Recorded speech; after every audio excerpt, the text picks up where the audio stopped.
The King of Too Many Things. Words by Laurel Snyder. Pictures by Aurora DeMont.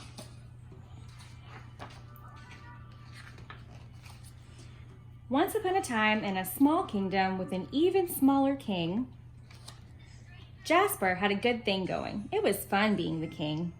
Every morning he ruled from his throne of pillows, and each afternoon he spent a few hours reading, coloring, and having a snack with Greg. It was nice. But one morning, Jasper woke up, wanting more. His book seemed boring. His crayons were dull, even his favorite gold crayon. "You know what we need?" he said to the wizard. "A dragon." "A dragon?" asked the wizard. "Sure," said Jasper. "Dragons are exciting. Everything's better with dragons." "I'm not so certain," said the wizard. But Jasper was the king, and so, poof! One exciting dragon. The dragon dazzled. He did loop-de-loops in the throne room. He shot through the window and into the sky. But as Jasper watched, a rose bush down in the courtyard burst into flames.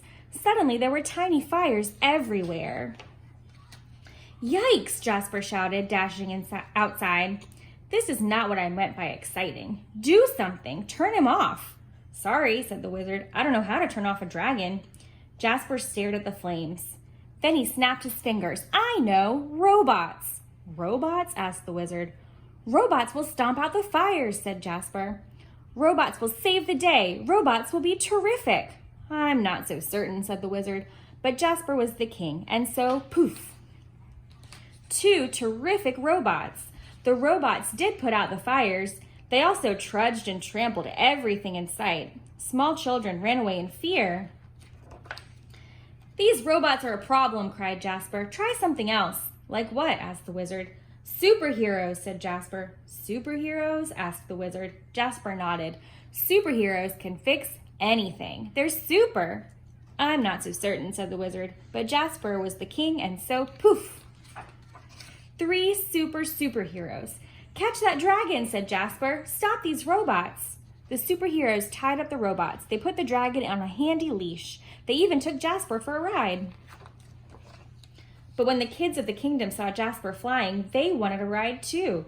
Soon, boys and girls were shouting all over town. They wailed from the trees and porches. They refused to eat their dinners. "Me, pick me!" The wizard developed a headache. "This is not super anymore," said Jasper.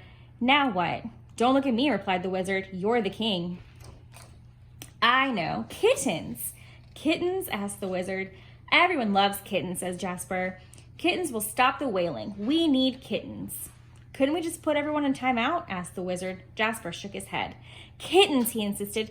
"Kittens are cute." The wizard could hardly argue with that. Anyway, Jasper was the king, and so, poof! Cute kittens everywhere. Meow. One by one, the kids stopped wailing, because it's true, everyone loves kittens. But Jasper still had a problem, or 4. The kittens teased the dragon, who spit sparks. The kittens pounced the robots, who clanked furiously. The kittens climbed the superheroes, shredding their tights. And the kittens licked the butter. Then there was Greg. "Oh, poor Greg," cried Jasper. "This won't do, wizard." But the wizard was nowhere to be seen. Wizard? So Jasper grabbed Greg and ran away from the kittens and the mess and the noise and the fire and the clanking. He ran all the way back to the castle and his quiet throne of pillows. A few minutes later, there was a knock at the door. "Who is it?" asked Jasper. "I'm Janie," said Janie, "from down the street. I'm just returning your kitten. He makes me sneezy." "Oh, wow, I made a big mess, huh?" asked Jasper. "You sure did," said Janie. "A real catastrophe." "I'm sorry," said Jasper. "How can I make it up to you?" "Well, I could use a snack," said Janie. When Jasper returned, Janie was busy, and Greg was sound asleep. After a while, Jasper looked up from his drawing.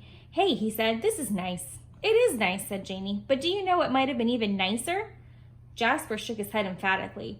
"Nothing," he said, "absolutely nothing. Nothing at all. Nice is nice enough." "But you're the king," said Janie. "You could wish for anything. Don't you want anything more?" Jasper considered her question. "Well," he admitted at last, "I guess there is one thing. I could use some help cleaning up all that mess." And so it was that Jasper made a friend, Janie got a snack, and Greg took a much-needed nap. After that, they rolled up their sleeves and did a little picking up. Well, more than a little. But then they lived happily ever after. Only now with a few more kittens. The end.